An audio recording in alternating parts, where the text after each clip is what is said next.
નમસ્કાર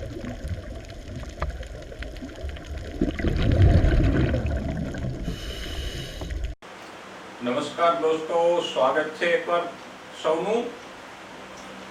દોસ્તો, આપણે વસ્તીની ચર્ચા કરતા હતા અને એમાં આપણે લાસ્ટ ટાઈમ વસ્તીના વિશિષ્ટ લક્ષણોની વાત પૂરી કરી ગયા, સાથે સાથે જીવન વૃત્તાંતમાં વિવિધતાની વાત કરી ગયા. જીવન વૃત્તાંતમાં વિવિધતા એટલે એમાં આપણે મુખ્યત્વે 4 પ્રકારના સજીવોની વાત કરી હતી.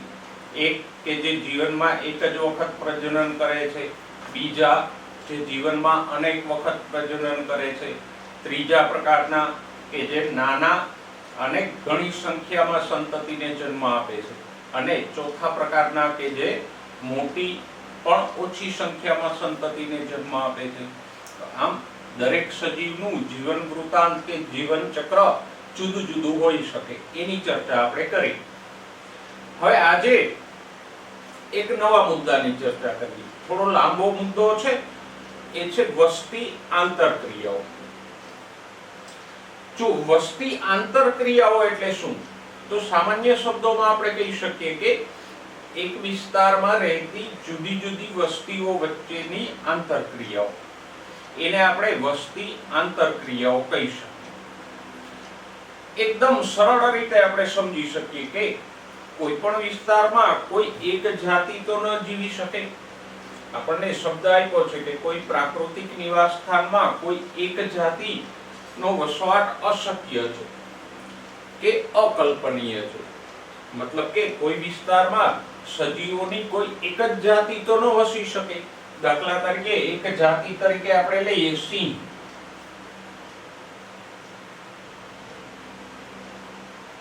તો સિંહ ભલે મોટું પ્રાણી છે, જંગલનો રાજા છે, પણ એવું ના બની શકે કે કોઈ વિસ્તારમાં એક જ જાતિ એટલે કે સિંહ જ વસતા હોય, બીજી કોઈ જાતિ હોય જ નહીં. કોઈ વનસ્પતિ ના હોય, કોઈ પ્રાણીઓ ના હોય, ફૂગ ના હોય, બેક્ટેરિયાઓની વસ્તી ના હોય, ફક્ત વન એન્ડ ઓનલી સિંહ જ વસતા હોય, એવું અશક્ય છે. કારણ તો કે જો એક જ જાતિનો વસવાટ હોય તો એને ખોરાક મેળવવામાં મુશ્કેલી પડે. સૈદ્ધાંતિક રીતે આપણે કહી શકીએ કે કોઈ પણ જાતિને ઓછામાં ઓછી એક જાતિ જોઈએ જેમાંથી એ ખોરાક મેળવી શકે. દાખલા તરીકે સિંહ વસતા હશે તો એને ઓછામાં ઓછી એક જાતિ જોઈએ જેમાંથી એ ખોરાક મેળવી શકે. ઉદાહરણ તરીકે હરણ. તો જે તે વિસ્તારમાં સિંહને ઓછામાં ઓછી એક જાતિ જોઈશે જેમાંથી એ ખોરાક મેળવી શકે. પણ હવે જુઓ, હરણ માટે વિચારો તો હરણને ખોરાક મેળવવા માટે વનસ્પતિઓની જરૂર પડશે.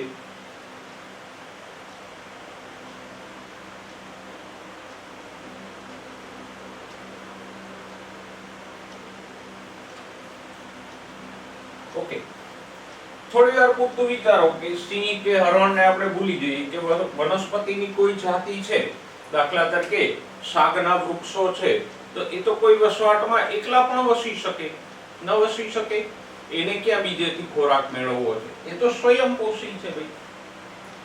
તો એને બીજી કોઈ જાતિની જરૂરિયાત ન રહી એવું આપણને લાગે, પણ એ પણ શક્ય નથી. વનસ્પતિઓ ભલે સ્વયંપોષી છે છતાં પણ કોઈ વસવાટમાં એ એકલી એક જ જાતિની વનસ્પતિઓ ન વસી શકે. શા માટે?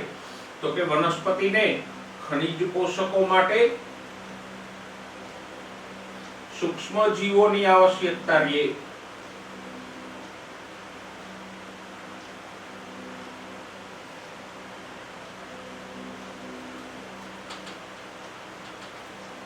ધોરણ 11 માં પ્રકરણ નંબર 12 માં આપણે ભણી ગયા કે જુદા જુદા બેક્ટેરિયાઓ વનસ્પતિને નાઇટ્રોજન સ્થાપન માટે ઉપયોગી થાય છે. બીજા ખનિજ પોષકો પણ વિઘટનની ક્રિયા દ્વારા સૂક્ષ્મ જીવો દ્વારા જ વનસ્પતિને પ્રાપ્ય બને છે. આમ વનસ્પતિ ભલે સ્વયંપોષી છે પણ એને સૂક્ષ્મ જીવોની આવશ્યકતા રહે. એવી જ રીતે વનસ્પતિઓને મોટા ભાગે પરાગનયન માટે કીટકોની પણ આવશ્યકતા રહે.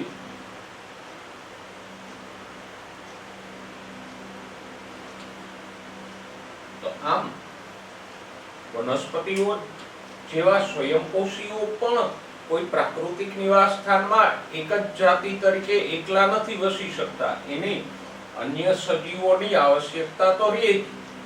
તો સરવાળે આપણે કહી શકીએ કે કોઈ પણ જાતિ કોઈ ચોક્કસ નિવાસ સ્થાનમાં એકલી વસી શકે નહીં, એ અશક્ય વસ્તુ છે. એની સાથે બીજી જાતિઓની આવશ્યકતા રહે. જેમ કે સિંહ હોય તો એને તૃણાહારીઓની જરૂર રહે, તૃણાહારીઓને વનસ્પતિઓની આવશ્યકતા છે, વનસ્પતિઓને સૂક્ષ્મ જીવો અને પરાગનયન કરતા કીટકોની આવશ્યકતા છે. તો આમ સરવાળે એક વિસ્તારમાં ઘણી બધી જાતિઓ સાથે મળીને રહી શકે, કોઈ એકલી જાતિ એક વિસ્તારમાં વસી શકે નહીં. અને આ એક વિસ્તાર છે, એમાં આ જે જુદી જુદી વસ્તીઓ ભેગી મળી અને સાથે રહે છે એને આપણે શું કહીશું? જૈવ સમુદાય.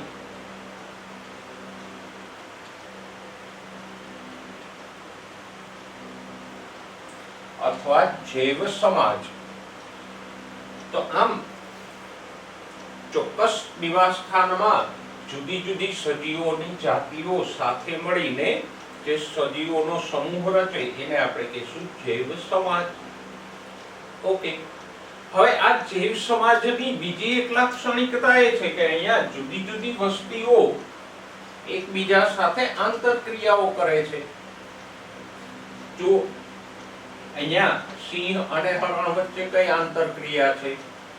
પરભક્ષણની, એટલે કે સિંહ હરણમાંથી ખોરાક મેળવે છે. એવી જ રીતે હરણ અને વનસ્પતિ વચ્ચે પણ પરભક્ષણની આંતરક્રિયા થાય છે.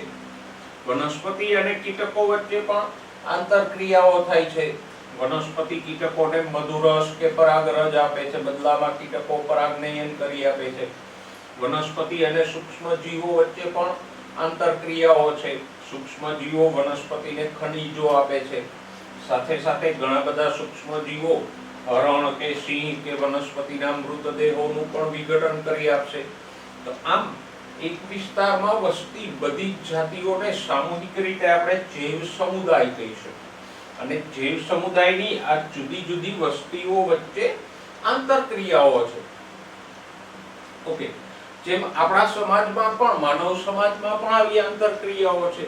જો ખેડૂતો, ડોક્ટરો, શિક્ષકો, વ્યાપારીઓ, એ બધા સમૂહો વચ્ચે અરસપરસ આંતરક્રિયા કે આદાન પ્રદાન થાય છે ને, એવી જ રીતે અહીંયા વસ્તીઓ વચ્ચે પણ આંતરક્રિયાઓ છે. અને આ લેક્ચરમાં આપણે આવી આંતરક્રિયાઓની સવિસ્તાર ચર્ચા કરવાની છે. હવે જોઈએ આંતરક્રિયાના વિવિધ પ્રકારો. આપણે જેમ વાત કરી એમ કે એક પ્રાકૃતિક નિવાસ સ્થાનમાં વસતી જુદી જુદી જાતિઓ વચ્ચે કોઈક ને કોઈક પ્રકારની આંતરક્રિયાઓ હોય.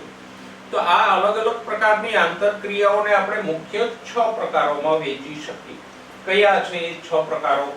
તો કે સહોપકારિતા, પરભક્ષણ, પરોપજીવન, સહજીવન, પ્રતિજીવન અને સ્પર્ધા. સ પ પ સ પ્ર સ. આ રીતે આપણે એને યાદ રાખી શકીએ. સ પ પ સ પ્ર સ. સહોપકારિતા, પરભક્ષણ, પરોપજીવન, સહભોજિતા, પ્રતિજીવન અને સ્પર્ધા. જો કોઈ પણ પ્રકારની પ્રતિક્રિયા હોય તો સ્વાભાવિક છે એમાં બે જાતિઓનું સંકળાવું આવશ્યક છે. કોઈ એક જ સજીવ કે એક જ વસ્તી છે એ એકલી પ્રતિક્રિયા ન કરી શકે, કારણ કે આ આંતરક્રિયાઓ છે તો એમાં બે જાતિઓ સંકળાયેલી હોય એ જરૂરી છે. તો આપણે અહીંયા બે જાતિઓ લીધી છે, જાતિ A અને જાતિ B. અને આ 6 પ્રકારની આંતરક્રિયાઓ આપણે અહીંયા લખેલી છે. બંને જાતિની નીચે થોડી નિશાનીઓ કરેલી છે, પ્લસ, માઈનસ કે 0. તો એનો અર્થ શું થાય? તો કે પ્લસ છે એ જાતિને લાભ થાય છે, આંતરક્રિયામાં એ જાતિને ફાયદો થાય છે. માઈનસ હોય એનો અર્થ એ થાય કે અહીંયા એ જાતિને નુકસાન થાય છે.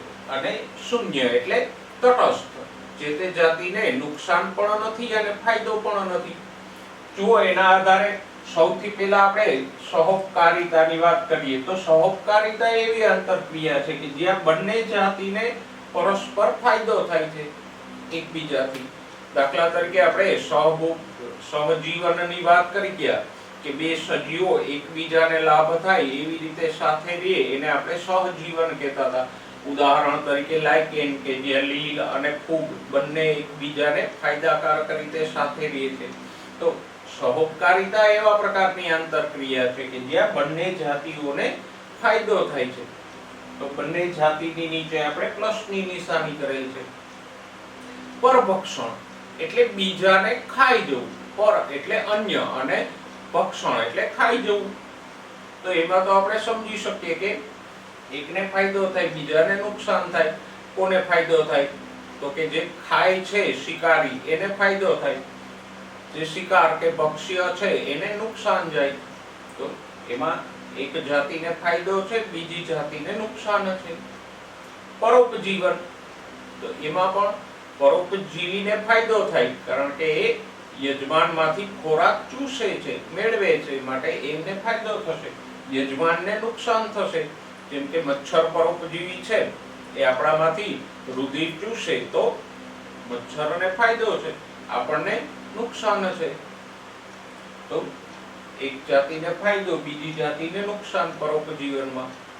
સહભોજિતા એ એવા પ્રકારનો સંબંધ છે કે જેમાં એક જાતિને ફાયદો થાય છે પણ ફાયદો મેળવનારી જાતિની સામેની જાતિને ફાયદો કે નુકસાન કંઈ નથી થતું. માટે આપણે અહીંયા શૂન્ય લખ્યું છે. જાતિ બી ને કોઈ ફાયદો કે કોઈ નુકસાન નથી. પ્રતિજીવન એક જાતિને નુકસાન થાય છે પણ બીજી જાતિ જે નુકસાન પહોંચાડે છે એને કોઈ ફાયદો નથી. દાખલા તરીકે જો પેનિસિલિયમ નામની ફૂગ છે એ પેનિસિલિન નામના દ્રવ્યથી બેક્ટેરિયાઓને મારી નાખે છે, પણ બેક્ટેરિયાઓને મારી નાખવાથી ફૂગને કોઈ ફાયદો નથી થતો. તો અહીંયા બેક્ટેરિયાઓને નુકસાન જાય છે, એનું મૃત્યુ થાય છે. ફૂગને કોઈ ફાયદો કે નુકસાન નથી. અને સ્પર્ધા એમાં બંને જાતિઓને વચ્ચે ઓછે અંશે નુકસાન થાય. આમ આંતરક્રિયાઓના આ 6 પ્રકારો છે. સહોપકારિતા કે જેમાં બંને જાતિઓને ફાયદો છે. પરભક્ષણ જેમાં એક જાતિ ભક્ષકને ફાયદો છે જ્યારે ભક્ષીયને નુકસાન છે. પરોપજીવનમાં પણ પરોપજીવીને ફાયદો છે, યજમાનને નુકસાન છે. સહભોજિતા એક જાતિને ફાયદો થાય છે પણ બીજી જાતિને ફાયદો કે નુકસાન કંઈ નથી.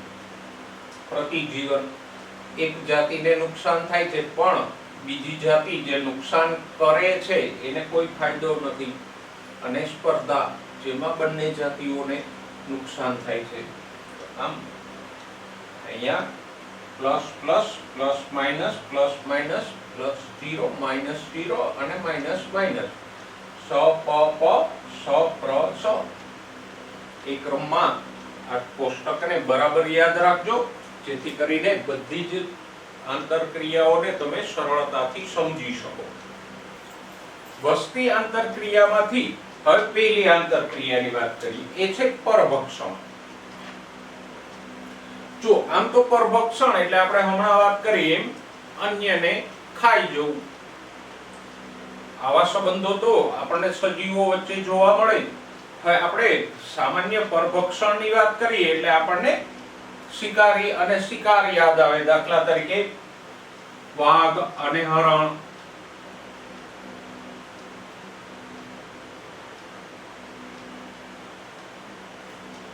તો પરભક્ષણ થી આપણને આ એક ઉદાહરણ તરત જ યાદ આવે. પણ એવું નથી કે શિકારી અને શિકાર છે એમાં જ પરભક્ષણના સંબંધો હોય. હરણ અને ઘાસ વચ્ચે પણ પરભક્ષણનો સંબંધ છે.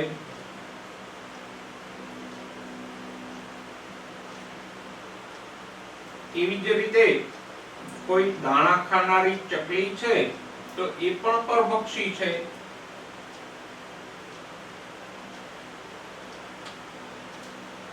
તો કોઈ પણ હોય તૃણાહારી કે માંસાહારીઓ હોય એમની વચ્ચે ભક્ષક પક્ષીના સંબંધો તો હોય જ. અહીંયા જે ખાય છે એને આપણે કહીશું ભક્ષક અથવા તો શિકારી.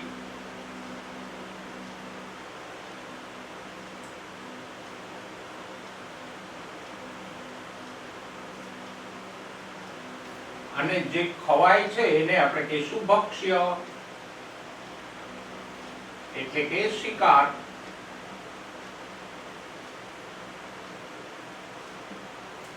તો આમ વિસ્તૃત અર્થમાં ફક્ત વાઘ અને હરણ છે એમની વચ્ચે જ પરભક્ષણનો સંબંધ નથી, પણ હરણ અને ઘાસ, ચકલી અને બીજ એમની વચ્ચે પણ પરભક્ષણનો સંબંધ છે. તો હવે આપણે સમજી શકીએ કે પરભક્ષણ એટલે શું, તો કે કોઈ અન્ય સજીવને ખાઈ જવો, એમાંથી ખોરાક મેળવવો, એને કહેવાય પરભક્ષણ. હવે જો પરભક્ષણના સંબંધો ન હોય તો નિવસન તંત્ર આખું અટકી પડે. જરા વિચારો, કોઈ વિસ્તારમાં વનસ્પતિઓ પ્રકાશ સંશ્લેષણથી કાર્બનિક દ્રવ્યોનું સ્થાપન કરે છે એટલે કે ખોરાક બનાવે છે, પણ એને ખાનારા કોઈ નથી. તો આ તો પેલા જેવી વાત થઈ કે કોઈ રસોઈયો છે, સરસ મજાની રસોઈ બનાવે છે, પણ એને ખાનારા જ કોઈ ના હોય તો એનો કોઈ અર્થ નથી. તો આમ જો પરભક્ષીઓ ના હોય તો સ્વયંપોષીઓ દ્વારા જે ખોરાક બને છે એનો કોઈ અર્થ રહેતો નથી. અને પરભક્ષણના સંબંધોના આધારે જ કે ભક્ષક ભક્ષ્યના સંબંધોના આધારે જ સમગ્ર જીવસૃષ્ટિ ટકી રહી છે. આપણે જાણીએ છીએ કે સૂર્ય ઉર્જા વનસ્પતિઓ ગ્રહણ કરે, એના દ્વારા એ કાર્બનિક દ્રવ્યો કે ખોરાકનું નિર્માણ કરે, એ ખોરાક તૃણાહારીઓ ગ્રહણ કરે, તૃણાહારીઓમાંથી એ ખોરાક માંસાહારીઓ ગ્રહણ કરે. તો આમ પરભક્ષણના સંબંધોના આધારે જ સમગ્ર જીવસૃષ્ટિ કે આહાર શૃંખલા ટકી રહે છે. તો હવે આપણે એટલું સ્પષ્ટ રીતે સમજી ગયા કે પરભક્ષણ શું છે, અને અહીંયા આપણે એ પણ સમજી શકીએ કે પરભક્ષણમાં ભક્ષકને ફાયદો થાય જ્યારે ભક્ષ્યને એટલે કે શિકારને નુકસાન જાય. તો આ આંતરક્રિયા એવી છે જ્યાં એક જાતિને લાભ થાય છે જ્યારે બીજી જાતિને નુકસાન થાય છે. એટલે પરભક્ષણને આપણે પ્લસ માઇનસ થી દર્શાવીએ. કોને લાભ થાય છે, તો કે ભક્ષકને લાભ થાય છે. નુકસાન કોને થાય છે, ભક્ષ્ય એટલે કે જે ખવાય છે એને નુકસાન થાય છે. પરભક્ષણને સમજ્યા પછી હવે પરભક્ષણના લાભોની વાત કરી. પણ આ લાભ છે એ કોઈ જાતિને લાભ નથી. પરભક્ષણમાં આપણે એ તો સમજ્યા કે જે બે જાતિઓ હોય એ પૈકી ભક્ષકને લાભ થાય, પણ એવા લાભની વાત નથી. અહીંયા પરિસ્થિતિ વિદ્યાની દ્રષ્ટિએ પરભક્ષણના શું ફાયદા છે, અથવા તો એમ કહીએ કે જીવસૃષ્ટિને પરભક્ષણથી શું ફાયદો થાય એની વાત છે. પહેલો લાભ છે પોષક સ્તરોમાં ઊર્જાનું સ્થળાંતરણ. પોષક સ્તરો એટલે શું, તો કે આગળના ચેપ્ટરમાં આપણે ભણશું કે તૃણાહારીઓ ઉત્પાદકો એટલે કે વનસ્પતિઓ છે એ પહેલું પોષક સ્તર છે, તૃણાહારીઓ બીજું પોષક સ્તર છે, એની ઉપર માંસાહારીઓ ત્રીજું પોષક સ્તર છે. કારણ કે વનસ્પતિઓ ખોરાક બનાવે તો એ પહેલું પોષક સ્તર થયું. તૃણાહારીઓ વનસ્પતિમાંથી ખોરાક મેળવે છે માટે તૃણાહારીઓ બીજું પોષક સ્તર થાય. માંસાહારીઓ તૃણાહારીમાંથી ખોરાક મેળવે છે તો એ ત્રીજું પોષક સ્તર થયું. તો આમ વનસ્પતિઓ, તૃણાહારીઓ અને માંસાહારીઓ એ ક્રમશઃ પોષક સ્તરો ગણાય.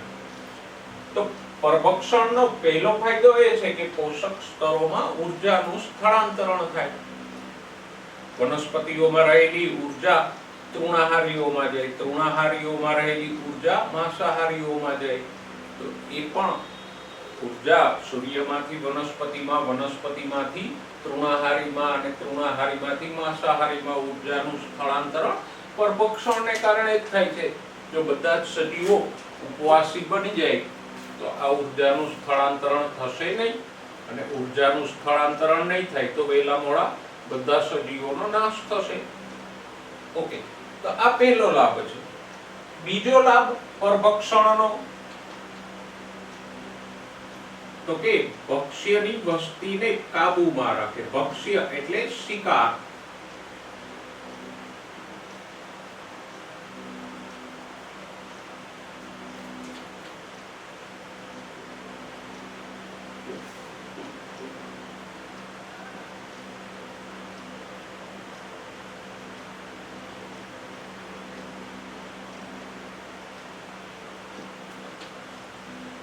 આ મહત્વની બાબત છે કે પરભક્ષીઓ પક્ષીની વસ્તીને કાબુમાં રાખે છે, નિયંત્રણમાં રાખે છે.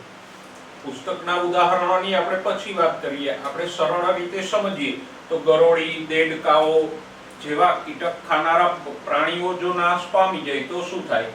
તો કે કીટકોની વસ્તી બેફામ વધી જશે અને એને કારણે બીજું નુકસાન પણ થશે. દાખલા તરીકે જો દેડકા, ગરોળી જેવા કીટાહારીઓ નાશ પામી જાય તો કીટકોની વસ્તી અનિયંત્રિત રીતે વધશે અને આ કીટકો વનસ્પતિઓને નુકસાન પહોંચાડશે.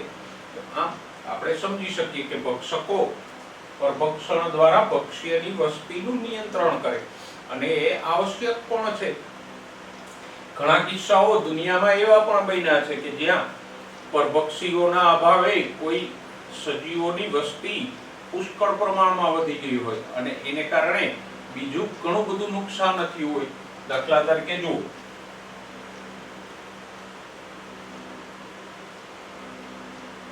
ઓસ્ટ્રેલિયાના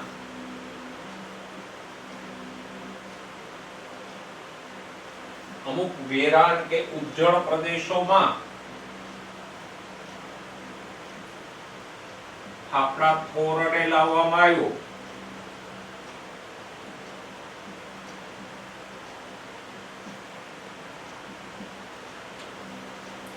તો ત્યાં ફાફડા થોરને ખાનારા કોઈ સજીવો હતા નહીં. તો થોડાક જ સમયમાં ફાફડા થોરની વસ્તી બેફામ રીતે ફેલાઈ ગઈ અને એને કારણે અન્ય જાતિઓને નુકસાન પહોંચવા માંડ્યું, બીજી જાતિની વનસ્પતિઓનો નાશ થવા માંડ્યો. પછી અમુક સમય બાદ એને નિયંત્રિત કરવા માટે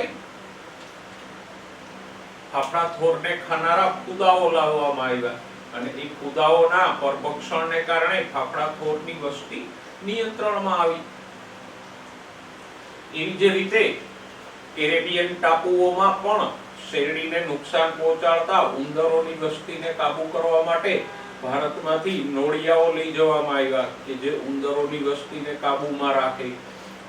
એવી જ વસ્તુ અંદામાન નિકોબાર ટાપુઓ ઉપર ઉંદરોની વસ્તીને કાબુ કરવા માટે ભારતમાંથી ઘુવડોને ત્યાં વસાવવામાં આવ્યા. ઘુવડો ઉંદરનો શિકાર કરે અને ઉંદરની વસ્તીને નિયંત્રણમાં રાખે, નહીતર ઉંદરોની વસ્તી વધી જાય તો એ ખેતી પાકોને, અન્ય વનસ્પતિઓને નુકસાન પહોંચાડે. તો આ ઉદાહરણો ઉપરથી આપણે સમજી શકીએ કે પરભક્ષીઓ કે પરભક્ષણની આંતરક્રિયા છે એ મહત્વની ભૂમિકા ભજવે છે. કઈ? તો કે ભક્ષ્યની વસ્તીને નિયંત્રણમાં રાખે છે. જો પરભક્ષીઓ ના હોય તો ભક્ષ્યની વસ્તી પુષ્કળ પ્રમાણમાં વધી જાય અને એને કારણે અન્ય સજીવોને પણ નુકસાન થાય. જો આનું બીજું ઉદાહરણ છે કૃષિ જંતુઓ એટલે કે ખેતીવાડીમાં પાકને નુકસાન પહોંચાડતા કીટકો.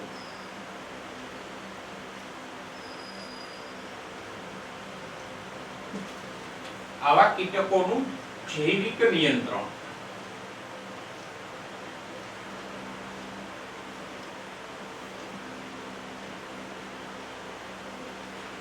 જૈવિક નિયંત્રણ એને કહેવાય કે જ્યારે ખેતીવાડીમાં આપણે રાસાયણિક દવાઓનો ઉપયોગ કર્યા વગર કોઈ જંતુઓ કે કીટકો લાગે તો એના શિકારીઓને આપણે લાવીએ અને એ શિકારીઓ નુકસાન કરનારા કીટકોને ખાઈ જાય, એને કહેવાય જૈવિક નિયંત્રણ.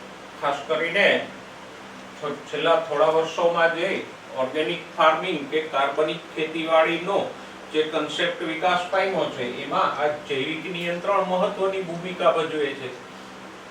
ઓર્ગેનિક ખેતીવાડીમાં કોઈ રાસાયણિક જંતુનાશકોનો ઉપયોગ નથી થતો તો ત્યાં કીટકો કે ઈયળોનો નાશ કરવા માટે એનું જૈવિક નિયંત્રણ કરાય. એટલે કે કીટકો લાગે તો એના શિકારી પ્રાણીઓને લાવવામાં આવે જેથી કરીને કીટકોનો નાશ કરી નાખે. તો અહીંયા પણ જૈવિક નિયંત્રણમાં પરભક્ષીઓ કૃષિ જંતુઓની વસ્તીને નિયંત્રણમાં રાખે છે. પરભક્ષણનો ત્રીજો લાભ જોઈએ તો કે જૈવ વિવિધતાની જાળવણી.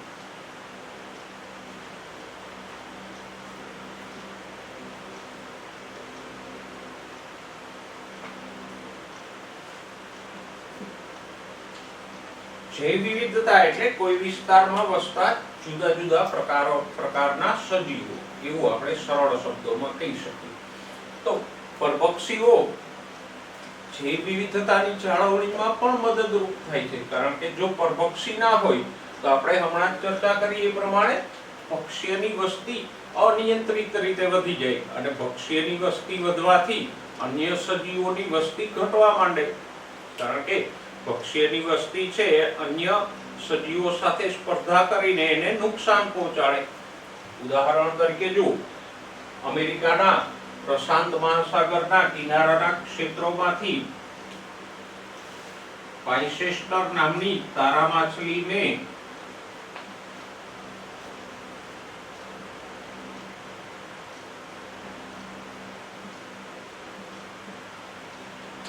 દૂર કરવામાં આવી પ્રાયોગિક ધોરણે, તો પાઇસેસ્ટર જેનું ભક્ષણ કરતી હતી એવા અપૃષ્ઠવંશીઓની વસ્તી વધી, અને એ અપૃષ્ઠવંશીઓની વસ્તી વધી તો બીજી 10 જેટલી અપૃષ્ઠવંશીઓની જાતિઓ નાશ પામી ગઈ, લુપ્ત થઈ.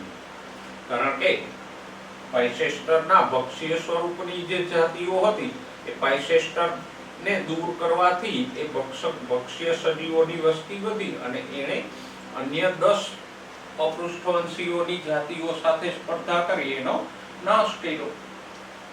આવા ઉદાહરણો તો આપણે આસપાસમાં ઘણા બધા જોતા હોઈએ છીએ. જેમ કે આપણે એક નામ ભણી ગયા, પાર્થેનિયમ હિસ્ટેરોફોરસ અથવા તો ગાજર ઘાસ. તો એ ગાજર ઘાસના કોઈ ભક્ષકો નથી, તૃણાહારી પ્રાણીઓ એને ખાતા નથી. તો આપણી આજુબાજુના વિસ્તારોમાં આપણે જોઈ શકીએ કે ગાજર ઘાસની વસ્તી પુષ્કળ પ્રમાણમાં વધી ગઈ, અને ગાજર ઘાસની વસ્તી વધી એને કારણે અન્ય છોડની વસ્તી ઘટી ગઈ. તો કોઈ ખુલ્લું મેદાન હોય એમાં આજે આપણે જોઈ શકીએ કે ફક્ત ગાજર ઘાસના પાર્થેનિયમના જ છોડ ઉભા હોય. ભૂતકાળમાં પાર્થેનિયમ નહોતું ત્યારે ત્યાં 10 કે 20 અલગ અલગ જાતિના છોડ ઉગતા, પણ ભક્ષકોના અભાવે પાર્થેનિયમની વસ્તી વધતા અન્ય છોડની વસ્તી લુપ્ત થઈ ગઈ. તો આમ પરભક્ષણને કારણે ભક્ષ્યની વસ્તી નિયંત્રણમાં રહી, અને ભક્ષ્યની વસ્તી નિયંત્રણમાં રહે તો બાકીની જાતિઓ છે એ જળવાઈ રહે. જો પરભક્ષીઓ ના હોય તો ભક્ષ્યની વસ્તી અનિયંત્રિત વધી જાય અને એને કારણે અન્ય જાતિઓને નુકસાન થાય, જૈવ વિવિધતામાં ઘટાડો થાય. આમ પરભક્ષણના મુખ્ય 3 લાભ છે. તો પરભક્ષણથી એકથી બીજા પોષક સ્તરે ઊર્જાનું સ્થળાંતરણ થાય. નેક્સ્ટ, પરભક્ષણથી પક્ષી અને શિકારની વસ્તીનું નિયંત્રણ રહે. અને 3, પક્ષીની વસ્તીનું નિયંત્રણ રહે તો જે તે વિસ્તારની જૈવ વિવિધતા જળવાઈ રહે, એને નુકસાન થાય નહીં. તો દોસ્તો, આજે આપણે વસ્તી આંતરક્રિયાઓના પ્રકારો અને એમાં જાતિઓને થતા લાભાલાભની ચર્ચા કરી. એના પછી આપણે પરભક્ષણની ચર્ચા કરી કે પરભક્ષણ એટલે શું, પરભક્ષણમાં એક જાતિને ફાયદો થાય, બીજી જાતિને નુકસાન થાય, અને પરભક્ષણથી પર્યાવરણ કે પરિસ્થિતિ વિદ્યાને થતા 3 મુખ્ય લાભોની ચર્ચા કરી. નેક્સ્ટ ટાઈમ પરભક્ષણમાં આપણે પરભક્ષીઓ અને ભક્ષ્યના અનુકૂલનો પણ જોશું કે શિકારને મેળવવા માટે પરભક્ષીઓ કેવા અનુકૂલનો દર્શાવે છે અને શિકારથી બચવા માટે ભક્ષ્ય એટલે કે શિકાર કયા પ્રકારના અનુકૂલનો દર્શાવે છે, તેની ચર્ચા સાથે નેક્સ્ટ ટાઈમ ફરીવાર મળીશું. ત્યાં સુધી સ્વસ્થ રહો, મસ્ત રહો અને ભણવામાં વ્યસ્ત રહો.